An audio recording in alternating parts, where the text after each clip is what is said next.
ಪ್ರತಿ ಸಾರಿ ದೇಶದಲ್ಲಿ ನಿಮ್ದು ಹೇಳ್ಬಿಡ್ರಿ ಪ್ರತಿ ಸಾರಿ ನಿಮ್ಮಲ್ಲಿ ಇರ್ಬೋದು ಚುನಾವಣೆ ಮುಂಚೆ ನರಸಿಂಹ ದೇವಸ್ಥಾನ ಮನೆದೇವರು ಭೇಟಿ ಕೊಟ್ಟು ಏನೆಲ್ಲ ಪೂಜೆ ಮಾಡಿದ್ರಿ, ಏನ್ ಪ್ರಾರ್ಥನೆ ಮಾಡಿದ್ರಿ?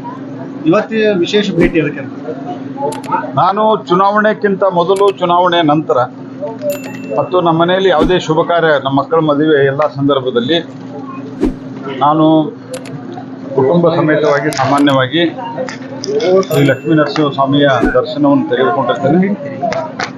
ಇವತ್ತು ಚುನಾವಣೆ ಅಧಿಕೃತವಾಗಿ ನಾನು ಧಾರವಾಡ ಕ್ಷೇತ್ರದ ಅಭ್ಯರ್ಥಿಯಾಗಿ ಘೋಷಣೆ ಮಾಡಿದ ನಂತರ ನಾನು 15ನೇ ತಾರೀಕು ನಾನು ನಾಮಿನೇಷನ್ ಹಾಕ್ತಾ ಇದ್ದೇನೆ.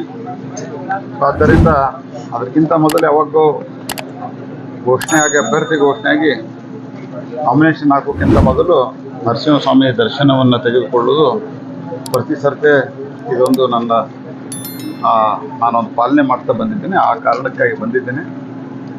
ಮೊದಲನೇದಾಗಿ ಇಡೀ ದೇಶದಲ್ಲಿ ದೇಶದ ಹಿತದೃಷ್ಟಿಯಿಂದ ಶ್ರೀ ನರೇಂದ್ರ ಮೋದಿ ಅವರು 3ನೇ ಬಾರಿಗೆ ಪ್ರಧಾನಮಂತ್ರಿ ಆಗಬೇಕು, ಪ್ರಚಂಡವಾದ ಬಹುಮತ ಅವರು ಸಿಗಬೇಕು.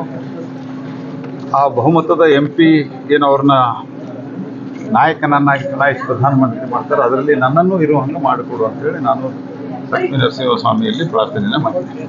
ಸರ್, ಈಗ ಬಿಜಾಪುರದ ಜಿಲ್ಲೆ ಏನು ಸಂಸದರು ಆಯ್ಕೆ ಮಾಡಿದ್ರೆ ಈಗ ಒಂದನೇದಾಗಿ ಬಿಜೆಪಿಯಲ್ಲಿ ಬಂಡಾಯ ಶುರುವಾಗಿದೆ. ಜೊತೆಗೆ ಏನು ಅಂತಂದ್ರೆ ಬಂಜಾರ ಸಮಾಜದ ಮತಗಳೇ ಬೇಡ ಅನ್ನೋ ನಿಟ್ಟಿನಲ್ಲಿ ಹೇಳಿದ್ರು, ಅದಕ್ಕೂ ಕೂಡ ಅವರು ಪ್ರತ್ಯುತ್ತರ ಕೊಡ್ತಾ ಇದ್ದಾರೆ. ಹಾಗೆ ಬಂಜಾರ ಸಮಾಜದ ಮತಗಳ ಅವಶ್ಯಕತೆ ಇಲ್ಲ ಬಿಜೆಪಿಗೆ. ಯಾರೂ ಆ ರೀತಿ ಹೇಳಿರ್ಲಿಕ್ಕೆ ಸಾಧ್ಯ ಇಲ್ಲ. ಆ ರೀತಿ ಏನಾದರೂ ತಪ್ಪು ತಿಳುವಳಿಕೆ ಇದ್ದರೆ ಅದನ್ನು ನಾನು ಮತ್ತೊಮ್ಮೆ ಚುನಾವಣೆ ಕ್ಯಾಂಪೇನ್ ಬಂದಾಗ ಸರಿ ಮಾಡ್ತೀನಿ, ಅಥವಾ ನಮ್ಮ ರಾಜ್ಯ ಅಧ್ಯಕ್ಷರು ಸನ್ಮಾನ್ಯ ಯಡಿಯೂರಪ್ಪನವರು ಯಾರಾದರೂ ಬಂದು ಸರಿ ಮಾಡ್ತಾರೆ. ಎಲ್ಲ ವರ್ಗದ ಮತಗಳು ನಮಗೆ ಬೇಕು. ಮತ್ತು ಈ ಬಾರಿ ದೇಶದಲ್ಲಿ ಅತ್ಯುತ್ತಮವಾದಂಥ ವಾತಾವರಣ ಇದೆ. ನಾವು BJP ಅಲೋನ್ 370 ಸೀಟುಗಳು, NDA ಸೇರಿ 400ಕ್ಕಿಂತ ಹೆಚ್ಚು ನಾವು ಸ್ಥಾನಗಳನ್ನು ಪಡೀಲಿಕ್ಕೆ ಸರ್ವಶಕ್ತಿಯನ್ನು ಹಾಕಿ ಪ್ರಯತ್ನವನ್ನು ಮಾಡ್ತಾ ಇದ್ದೇವೆ. ಮತ್ತು ದೇಶದಲ್ಲಿ ಕಳೆದ 10 ವರ್ಷದಲ್ಲಿ ಶ್ರೀ ನರೇಂದ್ರ ಮೋದಿಯವರ ನೇತೃತ್ವದಲ್ಲಿ ಆದಂಥ ಬದಲಾವಣೆಯನ್ನು ಜನ ಗಮನಿಸಿದ್ದಾರೆ. ಅತ್ಯಂತ ದುರ್ಬಲ ಒಂದು ಆರ್ಥಿಕ ವ್ಯವಸ್ಥೆಯಾಗಿತ್ತು. 5 ಅತ್ಯಂತ ದುರ್ಬಲ ಆರ್ಥಿಕ ವ್ಯವಸ್ಥೆಗಳಲ್ಲಿ ಒಂದಾಗಿದ್ದಂಥ ಭಾರತ ಜಗತ್ತಿನ 5ನೇ ಅತಿ ದೊಡ್ಡ ಆರ್ಥಿಕ ಶಕ್ತಿಯಾಗಿ ಹೊರಹೊಮ್ಮಿದೆ. ಪ್ರಧಾನಮಂತ್ರಿ ನರೇಂದ್ರ ಮೋದಿಯವರು ಗ್ಯಾರಂಟಿ ಕೊಟ್ಟಿದ್ದಾರೆ, ನನ್ನ 3ನೇ ಅವಧಿಯಲ್ಲಿ ದೇಶದ ಆರ್ಥಿಕ ಸ್ಥಿತಿಯನ್ನು ಜಗತ್ತಿನ 3ನೇ ರ್ಯಾಂಕಿಂಗ್ಗೆ ಒಯ್ತೀನಿ ಅಂತ ಹೇಳಿ ಪ್ರಧಾನಮಂತ್ರಿಗಳು ಗ್ಯಾರಂಟಿ ಕೊಟ್ಟಿದ್ದಾರೆ. ಈ ಎಲ್ಲ ದೃಷ್ಟಿಯಿಂದ ಮತ್ತು ಸುರಕ್ಷತೆ ದೃಷ್ಟಿಯಿಂದ ಇಂದಿನ ಎಲ್ಲ ವರ್ಷಗಳಿಗೆ ಹೋಲಿಸಿದರೆ, ವಿಶೇಷವಾಗಿ 80ರ ದಶಕದ ನಂತರ ಹೋಲಿಸಿದರೆ ಇಡೀ ದೇಶದಲ್ಲಿ ಈ ಒಂದು ಉಗ್ರವಾದಿತನ ಏನಿದೆ ಇದು ಭಾಳ ಕನ್ಸಿಡರೇಬಲಿ ಕಮ್ಮಿ ಆಗಿದೆ. ಕಾಶ್ಮೀರದಲ್ಲಂತೂ ಅತ್ಯಂತ ಒಳ್ಳೆಯ ವಾತಾವರಣ ನಿರ್ಮಾಣ ಆಗಿದೆ. ಇದೆಲ್ಲ ಮುಂದುವರೆದು ವಿಕಾಸ ಹೊಂದುತ್ತಿರುವ ದೇಶ ಅಂತೇನು ಭಾರತ ಇದೆ, ಅದು ವಿಕಸಿತ ದೇಶ ಆಗಬೇಕು ಅಂದರೆ ನರೇಂದ್ರ ಮೋದಿ ಅವರ 3ನೇ ಬಾರಿ ಅವಶ್ಯ ಇದೆ. ಅದಕ್ಕೆ ಜನ ಮತ ಹಾಕಲಿಕ್ಕೆ ಸಿದ್ಧರಾಗಿದ್ದಾರೆ.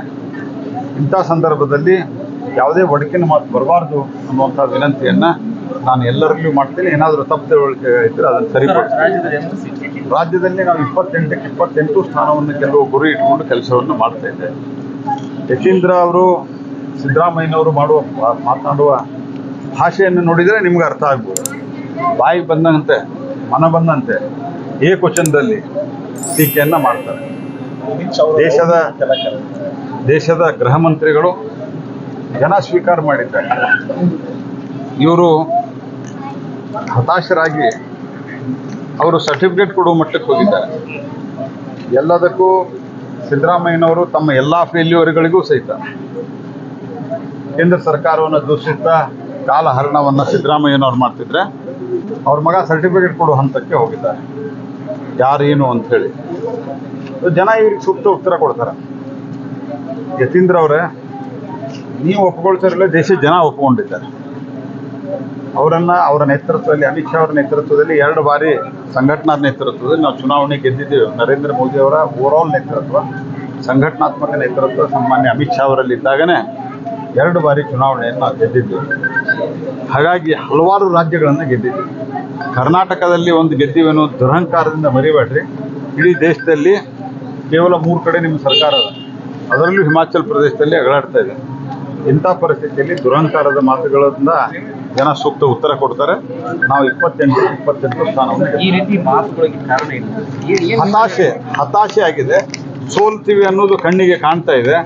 ಅಲ್ಲೇ ಸಿದ್ದರಾಮಯ್ಯನವರ ಕ್ಷೇತ್ರದಲ್ಲೇ ಆ ಲಕ್ಷ್ಮಣ್ ಅವರು ಡಿಪಾಸಿಟ್ ಬಂದರೆ ಸರಿ ಅನ್ನುವಂಥ ಸ್ಥಿತಿಗೆ ಅವರು ಬಂದು ತಲುಪ್ತಾ ಇದ್ದಾರೆ.